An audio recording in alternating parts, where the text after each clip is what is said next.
My dear friends, my dear masters and my dear God's, అందరి అనుభవాలు వినడమే మన అనుభవం, అందరి సందేశాలు వినడమే మన కర్తవ్యం. మన దగ్గర ఉన్నది ఎలాగూ మన దగ్గర ఉంది, కానీ పక్క వాళ్ళ దగ్గర ఉన్నది మన దగ్గర రావాలంటే మనం అందరిది వినాలి. అందరిది వినడాన్ని ఏమంటారంటే సజ్జన సాంగత్యము అంటారు. ఎవడు సజ్జనుడు? సత్యం తెలుసుకున్నవాడు సజ్జనుడు. సత్యం ఎలా తెలుసుకుంటాము? ధ్యానంలో తెలుసుకుంటాము. ధ్యానంలో సత్యం తెలుసుకున్నవాడు సజ్జనుడు. పిరమిడ్ స్పిరిచువల్ సొసైటీ మూమెంట్లో మనకి సజ్జన సాంగత్యానికి ప్రథమ పీఠము. అందరి అనుభవాలు వింటాము. ప్రతి ఒక్కరి అనుభవము మనని ఎదిగింపజేస్తుంది. ప్రతి ఒక్కరి అనుభవము. ఉదాహరణకు ఒకడు తాగాడు అనుకోండి, రోజు తాగుతుంటాడు. వాడు తాగి వాడి సంసారం అంతా సర్వనాశనం అయిపోతుంది. వాడి అనుభవం వింటాం.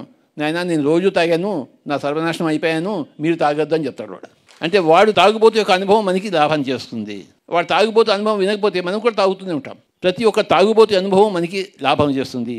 ప్రతి ఒక్క దొంగ యొక్క అనుభవం, ప్రతి ఒక్క మర్డర్ యొక్క అనుభవము, ప్రతి ఒక్క యోగి యొక్క అనుభవం, ప్రతి ఒక్కరి అనుభవం మనకి లాభాన్ని చేకూరుస్తుంది. ఒకడు సూసైడ్ చేసుకుంటాడు, కష్టాలు భరించలేక, బాధలు భరించలేక సూసైడ్ చేసుకుంటాడు. పైలోకాలకు వెళ్తాడు. అక్కడ పోయి నానా నరకం అనుభవించి మళ్ళీ అంతకన్నా ఇంకా అధ్వానపు జీవితాన్ని జీవించడం కోసం మళ్ళీ పుడతాడు. వాడు ఏం చెప్తాడు? నాయనా, ఎప్పుడు సూసైడ్ చేసుకోవద్దు నాయనా, నేను అనుభవిస్తున్నాను దానికి. గత జన్మలో సూసైడ్ చేసుకున్నాను, ఈ జన్మలో ఇంకా అధ్వానంగా బతుకుతున్నాను, మీరెవరు సూసైడ్ చేసుకోవద్దని వాడి అనుభవం వాడు చెప్తాడు. పక్కవాడి అనుభవం మనకి జ్ఞానాన్ని ఇస్తుంది. మన అనుభవంతో పాటు అందరి అనుభవాలు వినాలి. ఒక పేద యొక్క అనుభవాలు వినాలి, ఒక రాజు యొక్క అనుభవాలు వినాలి, ఒక యోగి యొక్క అనుభవాలు వినాలి, ఒక గృహిణి యొక్క అనుభవాలు వినాలి, ఒక ధ్యాని యొక్క అనుభవాలు వినాలి, ఒక పిల్లల మాస్టర్ యొక్క అనుభవాలు వినాలి.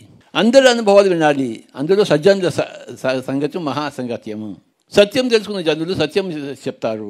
సత్యం తెలుసుకుని జనులు సత్యం తెలుసుకోకపోవడం ఉండకపోవడం వచ్చే నష్టాల గురించి చెప్తారు. మనకి ఎవడు ఏది చెప్పినా మనకి లాభాన్ని కలిగిస్తుంది. అందరిది వినాలి. సబ్కా సున్నా అప్నా కర్నా. అందరిది విని తర్వాత మనం ఏం చేయాలో చేయాలి. ఎవరిది వినకుండా మనమే చేస్తామంటే మన పిచ్చోడిది కింద లెక్క.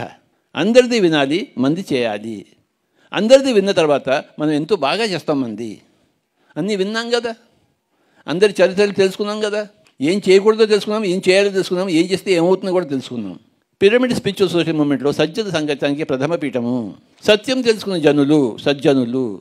త్రిజగతి సజ్జన సంగతి రేఖ భవతి భవానవతరణే నౌక. ఈ మూడు లోకాల్లోనూ సజ్జన సాంగత్యమే భవసాగరం నుంచి తరింపజేసిన నౌక ఏదయ్యా అంటే సజ్జన సాంగత్యమే. ఈ 10 రోజులు మనం ఎందుకు ఉన్నాం ఇక్కడ? విశేషంగా ప్రకృతితో జీవించడం కోసము, విశేషంగా సజ్జన సాంగత్యం చేయడం కోసము, విశేషంగా ధ్యానం చేయడం కోసం.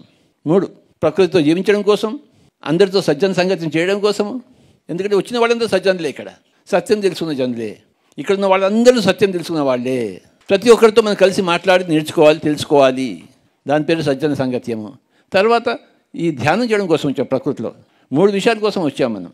ప్రకృతితో సహజీవనం కోసము, సజ్జన సాంగత్యం కోసము, ధ్యానం కోసం వచ్చాం.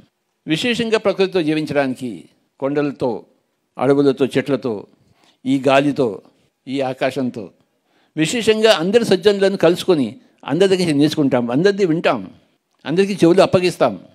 తర్వాత విశేషంగా ధ్యానం చేస్తాం. కళ్ళు 2 మూసుకుంటాం, శ్వాస మీద ధ్యాస పెడతాం, మనసును నిర్మూలం చేస్తాం.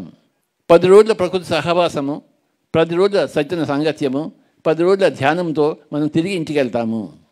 ఎంత బాగుంటుంది! ఫ్రెష్ అయిపోయి వెళ్తాం. Thank you very much.